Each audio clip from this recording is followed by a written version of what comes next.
Good afternoon, everyone. Good afternoon, dear colleagues. We will continue today's AFET Committee meeting. I am pleased to welcome the Commissioner for Enlargement, Ms. Marta Kors, who will present the 2025 Enlargement Package. Commissioner, a warm welcome to our committee.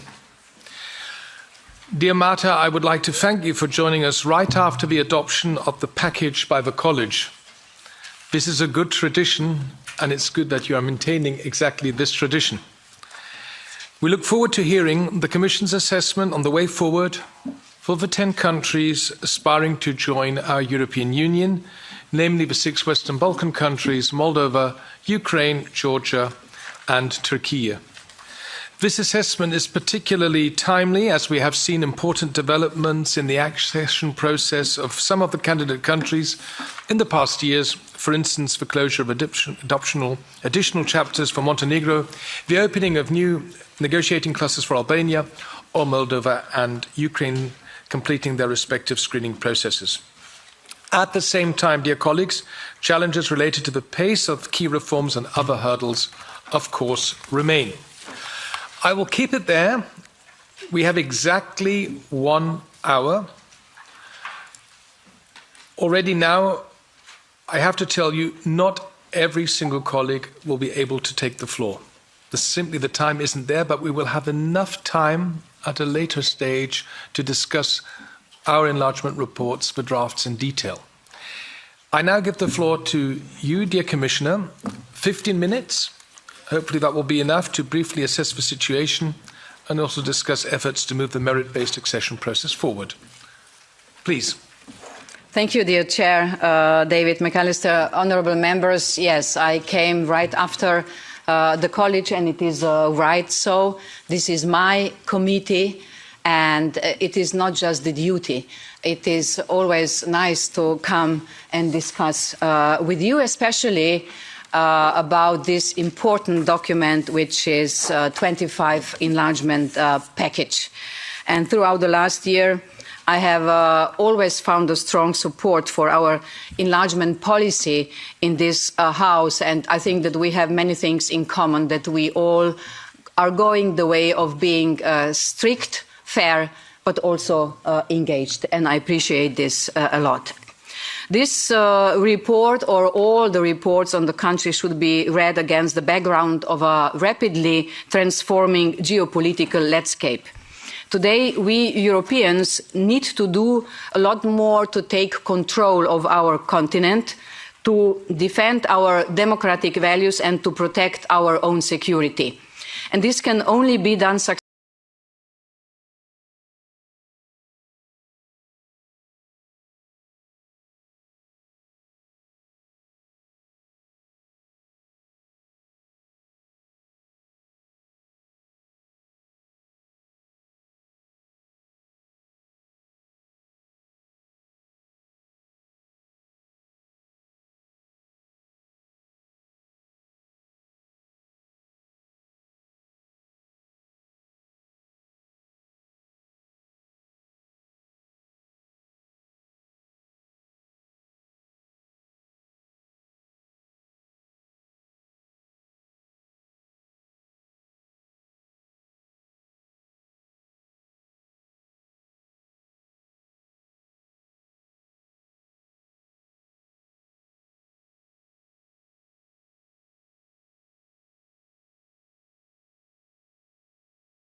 and also discuss efforts to move the merit-based accession process forward.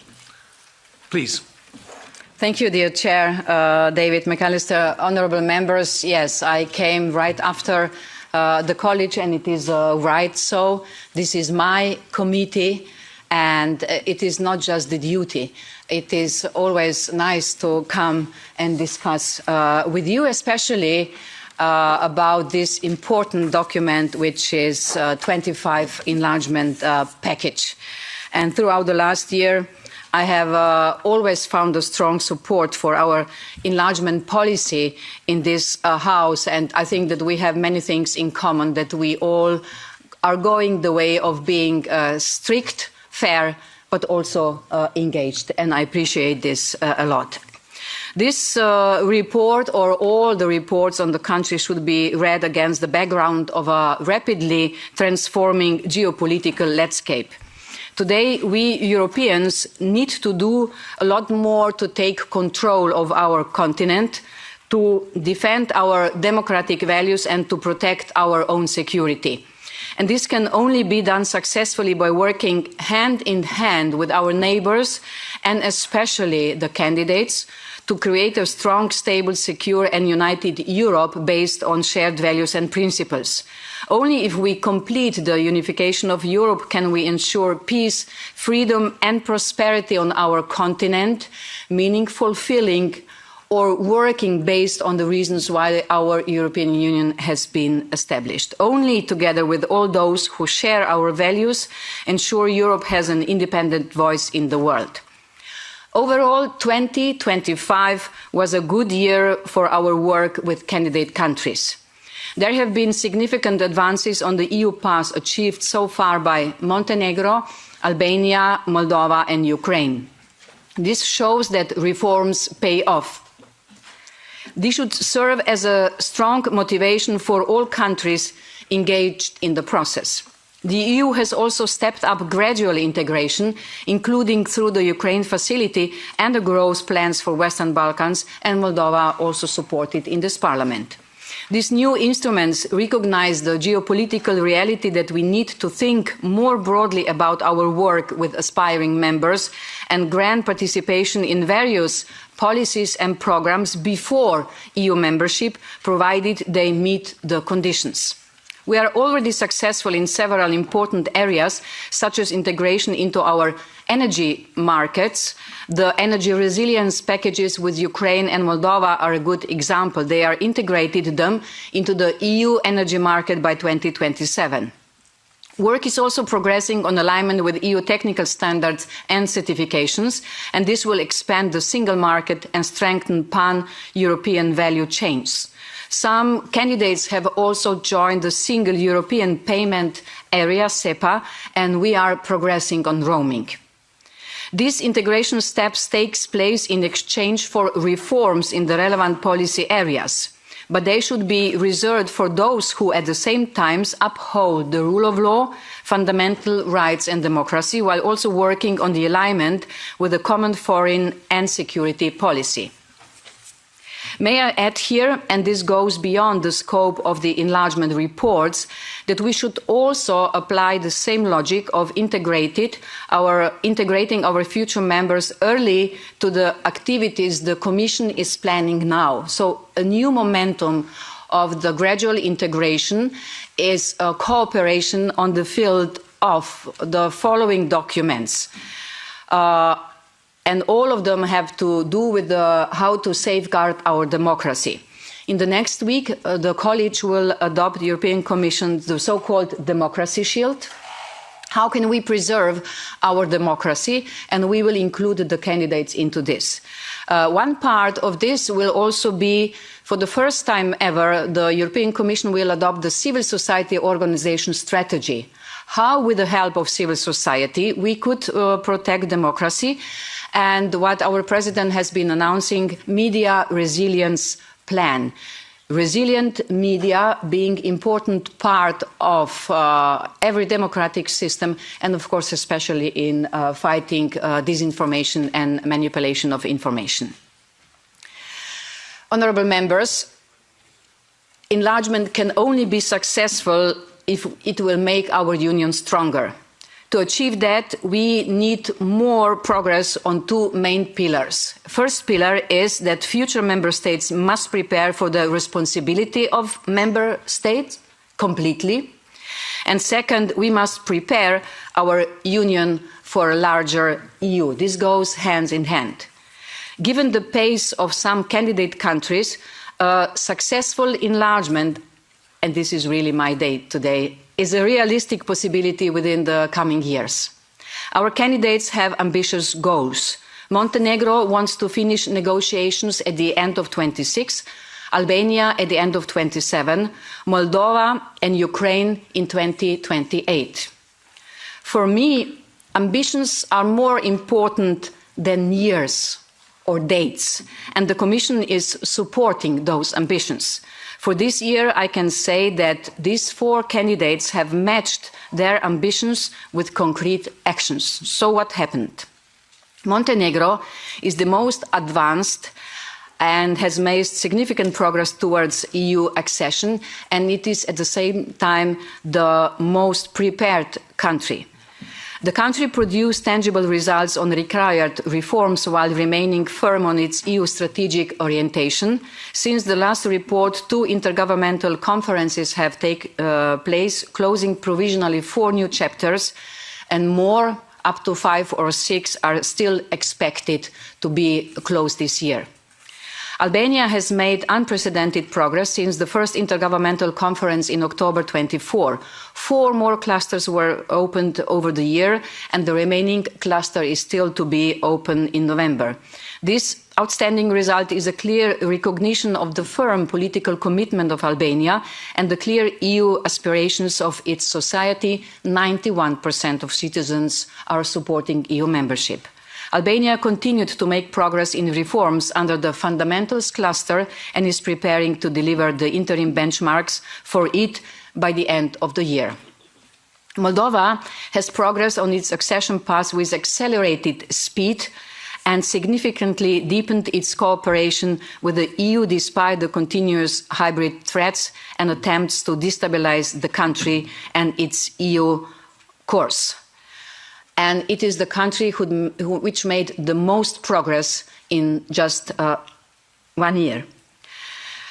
Amid the challenges caused by Russia's war of aggression, Ukraine has demonstrated its commitments to its EU path, moving forward on key reforms. Steps already taken are laying the foundations for recovery and opening space for greater private sector involvement. It will be essential to sustain this momentum and prevent any risk of backsliding, in particular anti-corruption. The screening process with Moldova and Ukraine was completed, and the Commission will continue its work to put the Council in the position to be able to open all the clusters by November. And I really hope that this will happen, because we always say that this is a merit-based principle. So when we say that if the member states are delivering, and I can really prove, or I have proofs with this report that they are delivering, then EU should deliver too. Bravo. In Serbia, the authorities continue to declare EU membership as their strategic goal, but the actual pace of implementation of reforms has slowed down significantly. While some recent positive developments are noted, Serbia needs to deliver on credible reforms across the board, most importantly in the area of fundamentals. We also need to see further progressive and stronger alignment with the Common Foreign and Security Policy, CFSP. For all the candidates, 4 countries of the Western Balkans are fulfilling CFSP with 100%. Kosovo we are not measuring. Then we have Ukraine with 99, we have Moldova with 98, and Serbia with 62. It also needs, Serbia, more proactive and objective communication on its EU accession process and must avoid anti-EU rhetoric, also against the members of the European Parliament. Serbia is expected to overcome the standstill in the area of judiciary and fundamental rights and urgently reverse the backsliding on freedom of expression, on freedom of academia, as well as ensure progress on the electoral framework. This also is something what the citizens of Serbia are requesting. Bosnia and Herzegovina faced political tensions with the end of the ruling coalition and a stalemate in reforms. However, in September 25, Bosnia and Herzegovina submitted its reform agenda to the Commission for Agreement. Following the recent institutional changes in the Republika Srpska entity, the country has now an opportunity to progress on its EU path with, in the first place, the adoption of judicial reform laws and appointment of chief negotiator. Then we could start soon. North Macedonia, as I have said, kept full alignment with the CFSP, and the technical work on the roadmaps and the action plan linked to Cluster 1 continued, but the country has not taken decisive steps to advance in the accession negotiations process over the last year. It has to amend the constitution according to the Council conclusions from 2022 to advance on its EU path. Kosovo remained committed to its European path, but progress was stalled by domestic politics, notably elections and protracted political deadlock afterwards. Turkey is a candidate country and a key partner sharing the same strategic interest in the Eastern Mediterranean, as well as in the Black Sea region, where we work together on cross-regional connectivity agenda. At the same time, the continued deterioration of democratic standards, the rule of law, the independence of the judiciary, and respect for fundamental rights remains a matter of considerable concern. Accession negotiations have remained at a standstill since 2018. In Georgia, the situation has sharply deteriorated with serious democratic backsliding, as never before in one of the candidate countries. We saw a rapid erosion of the rule of law and severe restrictions of fundamental rights. Georgian authorities need to urgently reverse their course to respond to their citizens' demand for a European future. Following the last year's European Council conclusions that the Georgian government's actions have de facto led to a halt of the pre-accession process, and in light of Georgia's continued backsliding on the fundamentals since then, the Commission considers Georgia a candidate country in name only. The coming year will be a moment of truth for all candidate countries, but especially those that presented ambitious plans to complete negotiations. High ambitions come with high expectations on reforms. They need to step up generally efforts to deliver lasting reforms, so it is not just ticking the box that will enable a permanent transformation of their economies and societies to fully adjust to democratic standards and values. And this needs to be underpinned by compliance with the rule of law and fundamental rights and clear adherence to the EU's geopolitical orientation. At the same time, the EU is already taking steps to get ready for new members. And this is the second pillar of our work to make our union stronger. The Commission is working on the pre-enlargement policy reviews and reforms which assess the impact of enlargement on key policy areas. And if Montenegro maintains the pace of progress in preparations for EU membership, we will present a draft financial package for it. So, enlargement for real. Mm-hmm. Communication efforts in both member states and enlargement countries are being stepped up to discuss benefits and challenges of enlargement with citizens. This is something, dear members of the European Parliament, I'm really asking you that we do this together. We can't enlarge without the approval of the citizens of the European Union, and this is the project not only by the European Commission, but all of us. I will be very happy if we could cooperate in this. This communication will not be enough. We need to ensure that positive dynamics on the rule of law, democracy and fundamental rights are maintained also after accession. That's why, and this is also put in the communication, the Commission considers that future accession treaties will need to contain stronger safeguards while keeping the fundamental principle of equality.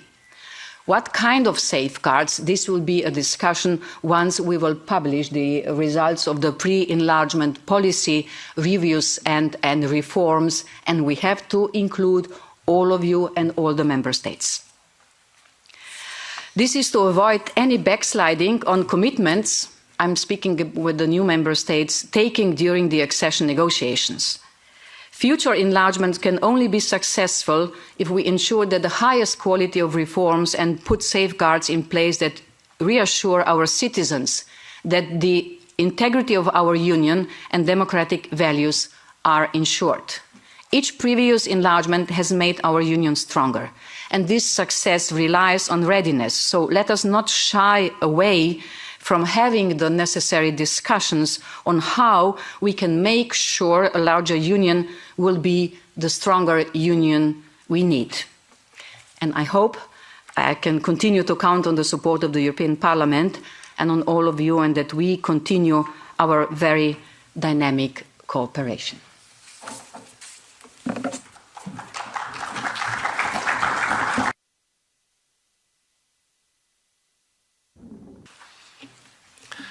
Thank you, dear Commissioner, for your presentation. Very precise, straight to the point. We now start the Q&A session, starting with the coordinators of the political groups, followed by a second round of our standing rapporteurs for the enlargement countries. The AFET coordinators have a speaking time of 2 minutes. And for those of you who are not familiar, 2 minutes are 120 seconds. And today there will be no discussions. 120 seconds is 120 seconds. Please stick to your speaking time. Be as collegial as possible. Michael Gahler, to begin with 2 minutes. Thank you very much, and apologies that I was some minutes late. Now, thank you for this very precise overview with regard to the different countries. I think there is the same rules have to apply. That is very clear. And we have challenges of different kind in different countries. When I look to Ukraine, a country in full-scale war, and still trying and managing to be on this enlargement track, I think we see in different countries also different ways to react. I'm confident, I'm happy that, for instance, in Ukraine, they react on mistakes when they make and rectify or correct it. What we've seen in the anti-corruption bodies over summer, that has been corrected to a large extent. I think I would wish that that happens everywhere. When I looked on a country like Serbia, I have the impression that, well, there is backsliding and there is a situation where in the polls that go there, that the largest problem for people in the latest poll is corruption. So that is something that you cannot always quantify in the procedures that we follow by technocratically assessing the progress. So my question is, how is that being factored in not only in Serbia? For instance, in a country like Albania, we have so much organized crime apart from progress that is also happening. So how would you, so to say, address this factor of corruption and organized crime in, so to say, evaluating the real progress on the ground? I think that is a question that we need to answer to. I've put 2 examples of countries now, but there are others, a principal problem that we need to address in order to keep also the citizens with the process in these countries. Thank you. Thank you, Michael. That was exactly 2 minutes. Nacho Sánchez Amor for the S&D Group. Gracias, David. En esta intervención más genérica querría, I'm speaking Spanish, colleagues. Querría recordar algunos principios esenciales sobre el conjunto de la operación política. El primero es que la geopolítica puede desencadenar el apetito o la ambición por la ampliación, pero el proceso es como es. Y por tanto hay que distinguir siempre las circunstancias geopolíticas que históricamente han conducido a una ampliación, las dictaduras del Mediterráneo, la caída del muro, y otra cosa es el cumplimiento de los requisitos, porque a veces en los discursos públicos de los países candidatos se mezclan este tipo de lógicas. Y otra cuestión relativa a la metodología, comisaria. Si realmente la ampliación es el objetivo político, uno de los objetivos políticos esenciales de nuestra política exterior, en un mundo en el que todo el mundo busca reforzar sus alianzas, habría que remover cualquier obstáculo formal que dificulte el proceso. Han aparecido, sin base en los tratados, exigencias de unanimidad que yo creo que deberían removerse o intentar removerse. Porque si realmente el objetivo político es ir a una ampliación y si nuestros países candidatos están cumpliendo los requisitos por los que se examinan, no puede ser que haya dificultades en nuestros procedimientos internos para alcanzar el objetivo político de esa necesaria ampliación de la Unión Europea. Muchas gracias. Thank you, Nacho. For the Patriots Group, Antonio Tanja Correa, please. Thank you, Mr. Chairman. I'll speak in Portuguese. Senhora Comissária, nós somos, em princípio, favoráveis ao alargamento da União Europeia. No entanto, o alargamento só fará sentido se a União souber cuidar primeiro da sua própria coesão. Há Estados-membros que continuam a ser esquecidos. Portugal é um exemplo evidente. Depois de mais de 40 anos de integração, o nosso PIB per capita continua cerca de 20% abaixo da média europeia e a produtividade mantém-se entre as mais baixas da União. Isto mostra que, mesmo dentro da Casa Comum, há Estados a duas velocidades. Falar de novos alargamentos sem garantir que os atuais membros não ficam para trás é um erro que ameaça a própria credibilidade do projeto europeu. Sublinho também a unanimidade de um Conselho que é, para nós, inegociável. No dia em que ela for abolida, termina a soberania dos Estados europeus e começa uma Europa dominada por maiorias políticas circunstanciais. Quanto ao processo de alargamento, tem havido dois pesos e duas medidas. Dou um exemplo. Os Balcãs Ocidentais, depois de mais de 2 décadas de promessas, continuam à porta da União. Mas vemos como, por exemplo, a Ucrânia recebeu em 2 anos mais de 80 mil milhões de euros em ajuda europeia e internacional, enquanto os 6 países balcânicos juntos receberam menos de 30 mil milhões em 2 décadas.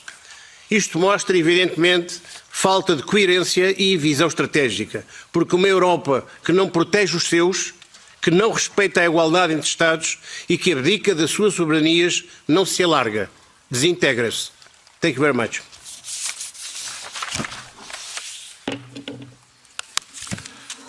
Thank you. For the ECR Group, Mr. Ghiardi, 2 minutes.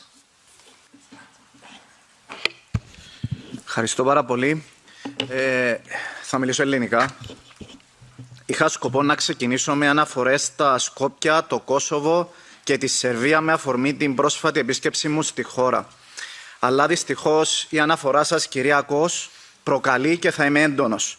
Έχετε αναφέρει ότι η κατάσταση με την ένταξη της Τουρκίας παραμένει προβληματική, καθώς μειώνεται ο μη σεβασμός των ανθρωπίνων δικαιωμάτων και το κράτος δικαίου. Μόνο αυτά είναι τα προβλήματα, κυρία Κος? Φυσικά έχετε πει ότι μοιράζεστε κοινά συμφέροντα στην Ανατολική Μεσόγειο με την Τουρκία. Ποια είναι αυτά? Η παρεμπόδιση του Great Sea Interconnector, η επίθεση σε γαλλικά και ιταλικά πλοία, η αμφισβήτηση της Κυπριακής ΑΟΣ ενάντια στο δίκαιο της θάλασσας, το τουρκολιβικό μνημόνιο μήπως, ή η κατοχή της Κύπρου? Απέναντι στην Ευρώπη των συμφερόντων, εμείς απαιτούμε την Ευρώπη της αλληλεγγύης και της στήριξης. Γι' αυτό ζητώ να καταδικάσετε την τουρκική εισβολή στην Κύπρο.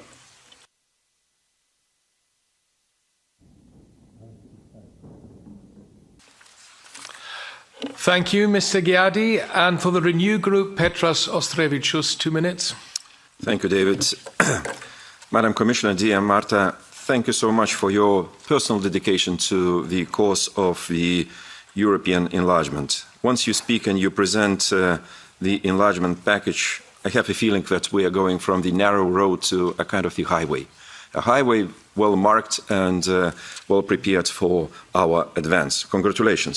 So, individual and personal responsibility, political engagement is so important for enlargement. It brings really a clear indication for all of us.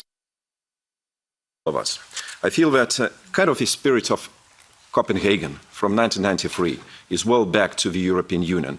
And those criteria, as you know, I mean, objectively based. So that's why let's keep this track ongoing. Well, I really noticed your right words on conditionality, what comes to the enlargement. Indeed, rule of law, democracy, I mean, they have to be well preserved. Let's look for best means we can implement and do it in a good way.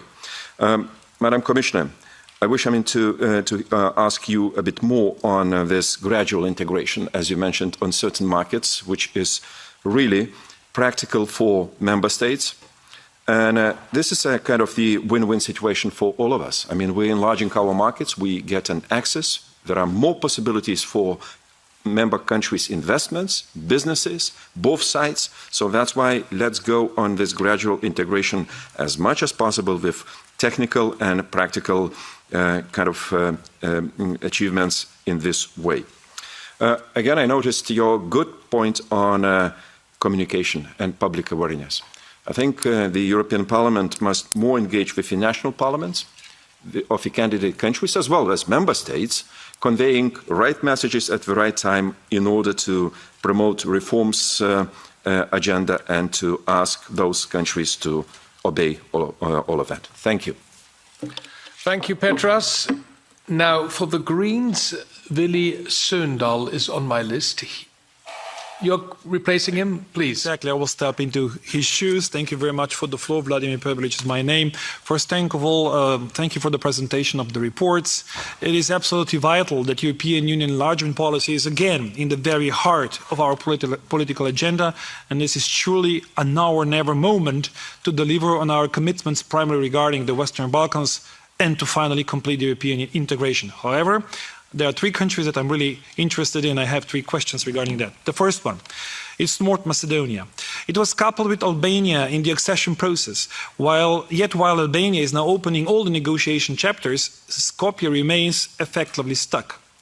Do you see any positive signal or concrete steps in this report regarding the opening of North Macedonia accession talks? And can Commission do more to help unlock the process and restore fairness and credibility to European Union enlargement?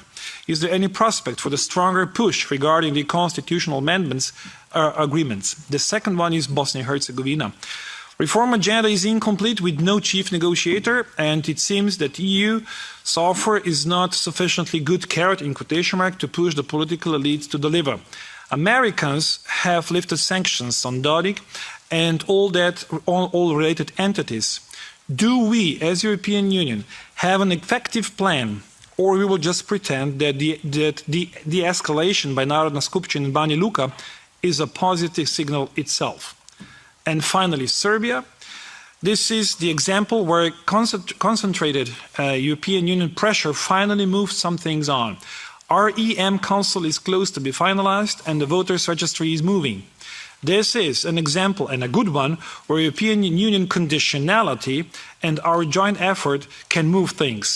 I invite you to be as careful as you were now, and not disburse any funds under the growth plan as long as we don't see any concrete results and implementation of these reforms. Thank you very much.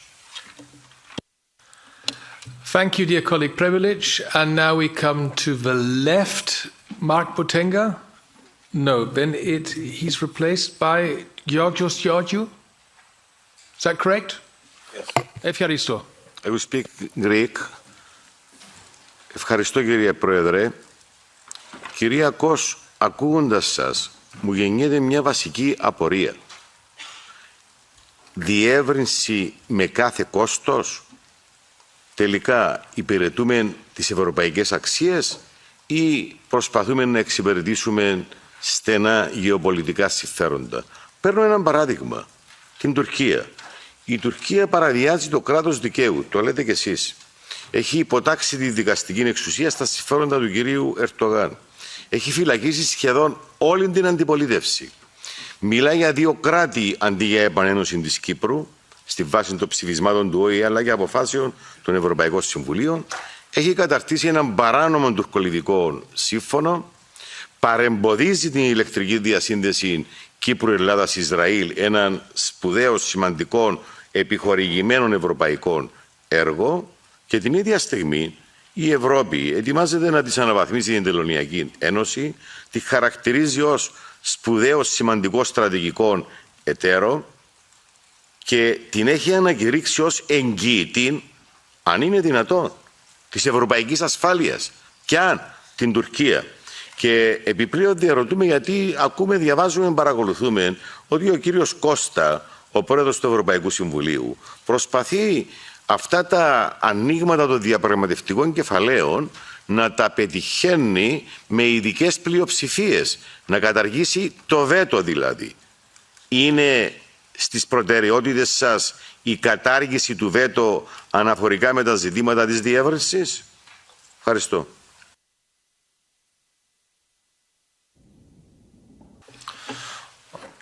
Thank you very much. For the ESN group, is somebody present? That is not the case. Then we come to our standing rapporteurs for the individual countries, also 2 minutes each. And the first is for Albania, Andreas Schieder. Thank you, David, and thank you, Madam Commissioner, to be with us and to present the report. And I have to say again that I had the feeling the last decade was somehow a lost decade because we did not proceed on enlargement intensively enough. But I'm happy to see now that there is enthusiasm and also progress, but also, let's say, a realistic and critical view on the situation. As I'm standing rapporteur on Albania, and I just recently, last week, had been there for a whole week also in Albania, I see a huge enthusiasm to reach this 2027 goal. And I think it is important to have such a timeline because it creates the pressure on the political system, on the administration and bureaucracy, but also on the society itself, because it's not only about implementing laws. I think they have to implement 500. It's also to make that these laws are at the end functioning and making the country better. And there is a lot of issues, like Michael mentioned, organized crime, fighting corruption, where they did huge things already with the vetting process, but also in other issues. So I wanted to mention also social health care and economic issue, which I think we should also take more into our viewpoint. And second point, I think also we have to look on the public opinion, less in the enlargement countries, but also in our European societies. And I asked the representative of the country, of Albania, to be more present in our society, but I think we have to take it also in mind that the opinion here is complicated. And last point, I wanted to mention that just recently Albania was also integrated into SEPA, the European money transfer union. And I think this is very important, not only for the diaspora, but for, let's say, all the economic relations with the country. And I learned that not all banks did implement it properly now, so I hope they will do also quite soon. Thank you, Andreas. For Bosnia and Herzegovina, Andrzej Kolar, 2 minutes. He's not here. I saw him today, but okay, then he's not present. Then we move on to Kosovo. The rapporteur is Riho Terras. Riho, bitte. Thank you, David. Commissioner Kos, I would first like to thank the European Commission for publishing the enlargement package. The past year for Kosovo has been extremely turbulent, as you already mentioned. The political deadlock following the general elections in February has practically paralyzed the activities of the government and National Assembly. However, the recent local elections were very positive. Democracy is working in Kosovo, and our task is to support democracy processes. The European Union has a very important role to play in assisting Kosovo, given the current global situation. In this context, I want to stress the importance of the EU growth plan for the Western Balkans. For the growth plan to succeed, it must be inclusive and merit-based. Kosovo must be fully involved and treated on an equal footing with other Western Balkan partners. The necessary reforms depend on our assistance. It is therefore extremely important that punitive measures imposed by the European Union are lifted immediately. Why is it that the EU waiting for lifted measures and establishing again fair situation towards Kosovo? I would also kindly ask not to place the responsibility on the member states and the lack of consensus among them. The measures were defined not by them, but by the European Commission. Kosovo has shown remarkable resilience and commitment to its European part. It has maintained public order, ensured democracy, democratic continuity, and demonstrated willingness to cooperate with EU institutions. It is now up to us, the European Union, to respond the same level of political courage and consistency. Thank you. Thank you. In the meantime, Andrzej, you're back. We were waiting for you. Bosnia and Herzegovina, 2 minutes. Thank you. Honestly, Chair, dear colleagues, dear Commissioner, I don't have a question, maybe rather a comment. Speaking about enlargement, I think is getting harder and harder, both inside the EU and outside the EU, because whenever I speak about enlargement to anyone, be it EU citizens and be it people from the candidate countries, it seems to me that they less and less understand the importance of enlarging the EU. And people start asking questions, why is it actually important and why do we keep up this idea of enlarging the European Union when we have many other problems and we should face problems like not having enough cash to pay all the bills that we need to pay. And I think that maybe it's time to somehow try to explain to the citizens of Europe that enlargement is a very important security issue, and that it is of utmost importance to actually maybe speed up the process, because to what I see, to my view, many people from the candidate countries have lost the belief, the trust in the enlargement and in the EU as such, and they see it maybe as a game that we play with them in sort of postponing the process further and further on. Thank you very much. Thank you, Andrzej. Now we come to the Standing Rapporteur for Montenegro, our colleague Marian Šarec. Dear Commissioner, dear Marta, thank you for your comprehensive presentation of the report. I have not read the report in detail, but I can say it reflects fairly steady progress by Montenegro in almost all areas. I believe that, technically speaking, the negotiation process is going well, that the Montenegrin negotiation team is doing an excellent job, and that the government is aware of the importance of this moment. Of course, the process is not without difficulties, which are often caused by the internal political, or rather socio-political, developments in Montenegro itself. These create tensions and make the process more difficult, even though all political groups support it at the declarative level. That's as far as Montenegro is concerned. On the other hand, we also face challenges at the level of the European Union, which we must overcome, since enlargement during this mandate is essential. The idea of reforming the European Union before the accession of new members has been circulating for a long time. Realistically speaking, the only countries ready for membership or almost ready are Montenegro and Albania. For me, what matters is that enlargement happens with or without reform. If we are capable of carrying out the reform, I have no objection to it, but I do not want to see a stalemate on the EU side. I also believe that the time has come to start preparing the association agreement. What do you think about this? Thank you very much, and you can always count on us.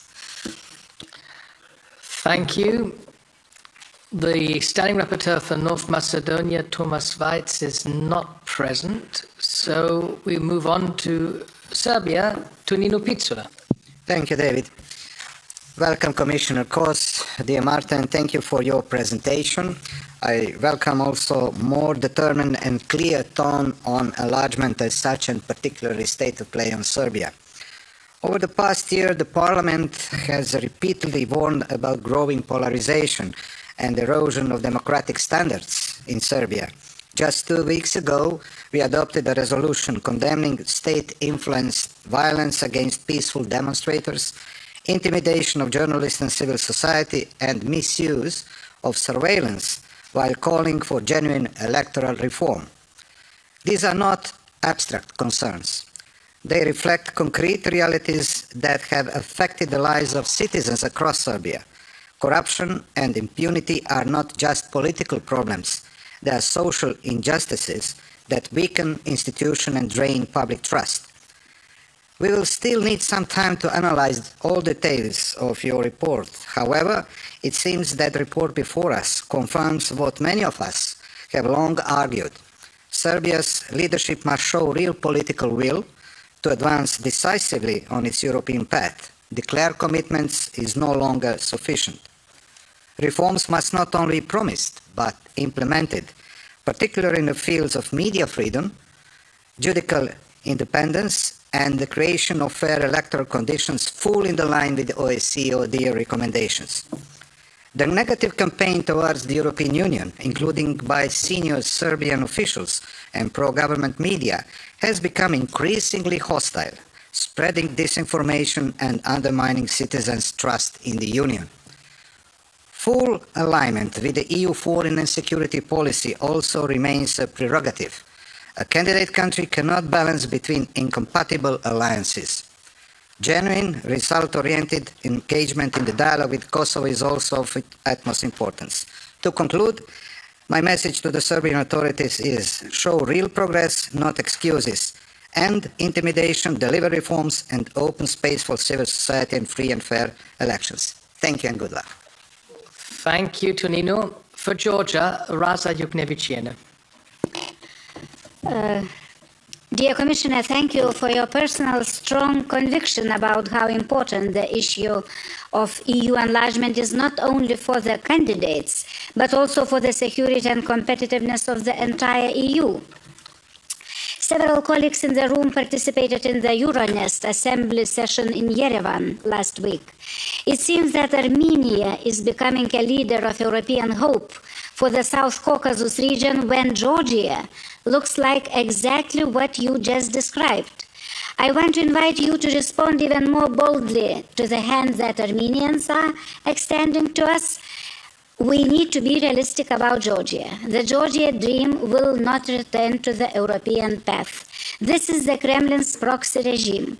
The measures we can take to help the people who have been fighting in the streets for European Georgia for almost a year are sanctions and restrictions on the free visa regime for everyone responsible, including to disinformation channels, one of which is still operating freely here.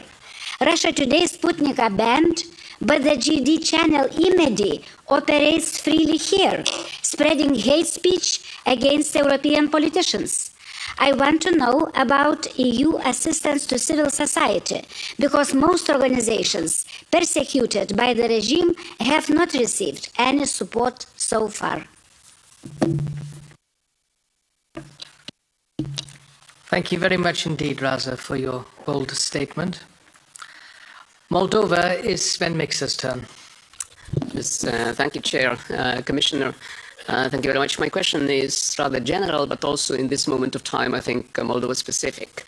I think the Commission report is very good and first of all, a fair document. It gives praise where it's due, but it also provides a very detailed list of the outstanding reforms in different policy areas, the to-do list, if you wish. And indeed, the load of work ahead is huge in all the candidate countries, including Moldova. Now, very recently, Moldovan voters delivered a very clear, unambiguous, and a very positive signal at the elections regarding their commitment to the European path and to the reform agenda. And what is more remarkable, they did so in face of a massive interference and misinformation campaign coming from Russia. Now, you very rightly said that it's important that while enlargement must remain a merit-based process, it is also important that we, on behalf of the European Union, live up to our end of the bargain. Now, the Commission has assessed that Moldova, just like Ukraine, is ready to open 3 clusters, first, second, and sixth cluster. And we know that the political decision to do so is not solely in the hands of the Commission, nor is it in the hands of this House. So my question is, what can we do what more can we do to make sure that we do not frustrate these very legitimate hopes of Moldovan people, but also people in other candidate countries when it comes to living up to our end of the bargain? Thank you. Thank you, Sven. Now, Michael Gahler is also the rapporteur for Ukraine. Do you want to add something?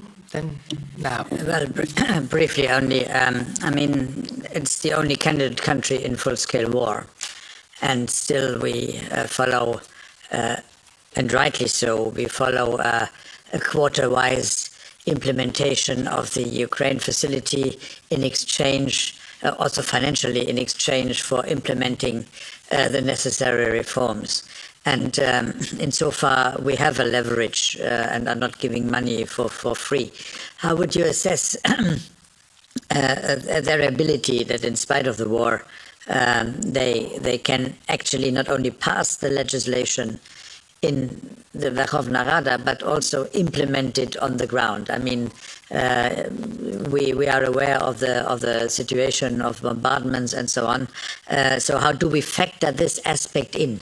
I mean, we cannot arguably expect it the same way to implement it as if the country was in full peace. So is there a kind of political rebate when it is passed, or do we apply the same standard as if the country was indeed in full peace? And how do we respond to media reports that there are attempts, of course, in a way, from the government side or from the presidency to set certain standards or to set certain developments in place that are war-related, but have the impression that a kind of vertical power is set up, which might endanger the decentralization process. I think the decentralization is quite important to maintain, and are we working in this direction also to maintain it? Thank you. Thank you. Nacho, anything to add on Turkey here? Thank you, David. Because we have a report on Turkey means that Turkey is a candidate country. Probably it's good to remind Ursula von der Leyen, because she always forgets to mention Turkey among the candidate countries. My main message, dear Marta, we have to distinguish clearly the accession process to the other part of the relations with Turkey.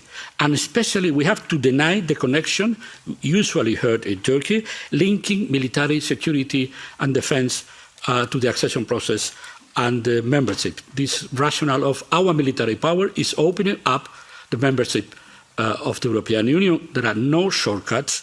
We are still a club of democracies, and we want to stay that way. So no shortcuts. The current horrible situation of the accession process is a direct consequence of the blatant democratic backsliding in Turkey. No need to be depicted. Probably in the report is depicted more carefully. Then accession is about democracy. Partnership could be many other things, and you mentioned some of the part of the relation that we can develop with Turkey. But please never mix these two different logic. After many years, there is a question: why not to kill softly? Why not to offer a kind of euthanasia to the accession process of Turkey? Because against all odds, there is in Turkey a vibrant, suffering, pro-European, pro-democratic civil society. And to close formally the process is to kill the hope of many millions of Turkish citizens wanting to join us after completing, for sure, the accession process. In the meantime, thank you for your report and ready to engage with your services if needed to complete the complementary report of the European Parliament. Thank you. Thank you. That concludes the statements of our standing rapporteurs. Dear colleagues, it's already 5 minutes to 2. We want to give Commissioner Kroes the possibility to answer to some of the questions for 10 minutes. That's why I'm very sorry, I'm awfully sorry, but we cannot give the floor to any further colleagues. Commissioner, it's a very busy day. We would like to thank you that you came directly after the college meeting. That wasn't always the case in recent years. We appreciate that very much. It's a very busy day for you. I know you have to leave on time, so you are now at the floor for roughly 10 minutes, and then we close this meeting. Thank you so much, Mr. Chair, dear members. I'm sure we will have enough possibilities in the future because this report will be with us for the next year, until the next report.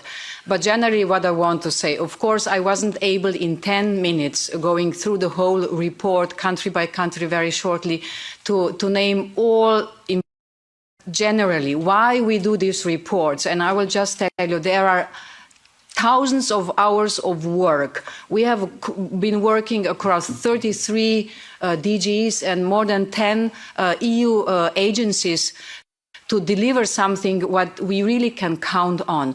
So this is for me a very important tool. First, to see where the countries are, what is their progress and what needs to be done. And when we are critical in some cases, these are our candidate countries. These are my candidate countries. We do these recommendations or we are critical because we want them to advance. It is not that we give hope on any of the candidates. But of course, they have to deliver. And both sides, as you have been saying, so it is merit-based, what we want from them, and we are really demanding, but they also have to deliver. Mr. Gahler, yes, indeed, corruption is a red line across all the candidate countries. So our focus is on track record. We follow precisely the figures with the indictments, prosecution, and so on. So because anti-corruption field is in the fundamentals, meaning that we cannot close negotiations without once again going very, very much into deep. Yes, there was a setup in Ukraine. They have been doing this much better. I am full of admiration for Ukraine. As you have said, this country is at war and is delivering on the reforms. Sometimes they come some month later, but this is not a problem. I think that it is good that all the candidates feel that we are with them, and we also are offering the technical support, and they get it. It is not just about the money, but the money means sometimes really a lot, especially in establishing some agencies or institutions which haven't been there. For me, the most important insights, one of from Moldova, Sven, has been that Moldova has been successful now for 5th consecutive time, especially because already stronger institutions who can defend democracy. And this is the lesson learned for every of us. So it was possible to fight not just Russian propaganda, but everything what Russia was doing, also putting some, because they have judiciary system and institutions who have been able to fight against. And this is something we should work on all the candidate countries. Methodology, dear Nacho, I like you for this, indeed. If we want to deliver, we have to think about, is it really necessary that for 150 steps in the accession process, we need unanimity? We should stick to unanimity, giving a status and finishing. I will fight for this every time. But for sending a letter, so one of the solutions which could be now enabling Open Cluster 1 or all the clusters for Ukraine and Moldova would be that we would get a mandate commission from the Council that we can go on the working level. You know, when I was in Ukraine the last time, I told Ukrainians, you don't need Orban to do the necessary reforms. And we can help them. I hope that we will be able, together with the presidency, reach this agreement that on the working level, we can go on working cluster by cluster. And when all the conditions will be met, then we open also officially. It is indeed a lot about security. We should communicate this much more. And also, Andrzej, I agree that we should also work on the trust. You know, I hear critics that we are just taking care of Ukraine and Moldova, but not the Western Balkans. I can understand this because it has to do with the approach to the enlargement in the past. But now it is not the truth. One of the proof is that two most advanced countries are from Western Balkans. And speaking about the absorption capacities, Montenegro has 600,000 people. This is like Antwerp. Albania has 2.4 million. This is like Rome. Don't tell me that we are not capable to absorb 3 million of citizens. If they fulfill all the criteria, this will not affect our finances, our agriculture, but we have to deliver too. So it will not happen all at once. All the candidate countries, if we keep Turkey outside, since we are not negotiating, it is 60 million. Without Ukraine, which will have a special, we will see what we will do when we will do the accession treaty, then it is 19 million. If we leave out Kosovo and Bosnia and Macedonia, where we even haven't started yet, so we're speaking about roughly 5 million. Are we capable to put them in? I think we are, under the condition that they, of course, deliver. Peters, I agree with you. We go somehow back to the Copenhagen criteria. Stable economy, institutions who are really to defend democracy, and the third, who are ready to survive on the European market. And of course, I'm the first one who is concerned about the concerns in the member states. We cannot do the enlargement against the citizens of the member states. But we have to also explain clearly what is a real problem and what is not a problem. And in Bosnia and Herzegovina, Vladimir, yes, we have a plan. And this plan is to Dayton was good to stop the war, but the decision-making process embodied in Dayton is not exactly positive, has influence on the what is going on there. But we are on the good process, and perhaps we will make a breakthrough in this year. Oh dear Rasa, Georgia. You know, I'm telling that I'm so proud that we have helped Moldova fighting the disinformation or fighting this autocratic system who would like to see us fail. I'm sorry we didn't do this for Georgia, and I agree with you, it is lost. That's why, yes, Armenia, we should help. This is the other part. It is not a candidate country, yes, but let's talk about this in the future also. How will we prepare, dear Marian, for Montenegro? You are very lucky because your country could be the first in the EU, and Mr. Shida also. So, of course, we will do and prepare a special financial package, and once the advancement it will be really great, then, of course, we will also have to prepare the accession treaty. Serbia. Yes, we are very critical, but at the same time, I'm offering the hand. You can get everything from us, because being a candidate, it's commitments both sides, but they have to deliver. And, of course, alignment with the CFSP and really stopping, and this is no criteria in the accession process, but I can't hear any more politicians from Serbia accusing the EU standing behind what's happening in Serbia. And I will fight that this disinformation will stop. Otherwise, there will be consequences. I don't know if I answered all, but really I'm looking forward to all the exchanges, and please follow what is going on in the countries. I like your support. I like being challenged with you, because I see this as our common project, Mr. Chair, not just of one commissioner or of the Commission, from all of us. Dear Commissioner Diamantakos, thank you for today's exchange. The ball is now in our side. Our standing rapporteurs stand ready to soon start their work on the respective country reports. We look forward, dear Commissioner, to continuing our good cooperation. We will now have the coordinators meeting of AFID. That is an in-camera meeting, so may I please ask all of you to leave the room as quickly as possible. Have a wonderful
Орденом почета мы награждены Леону Лазану, главный раввин Федерации еврейских общин России.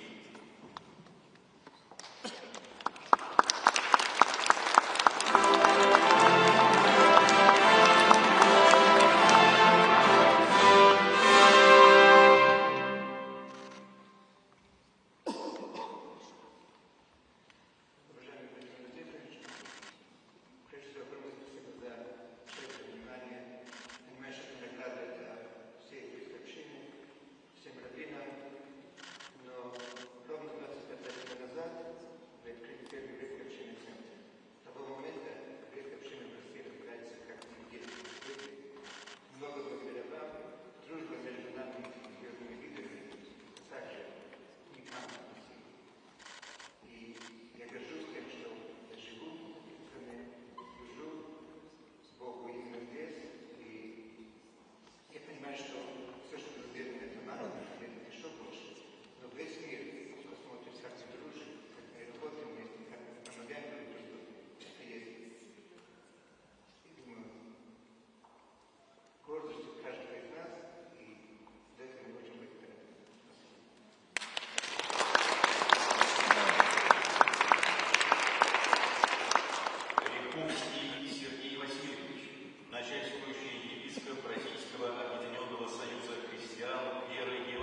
Я отношу их не только к себе, но ко всем христианам евангельской веры, протестантам Российской Федерации.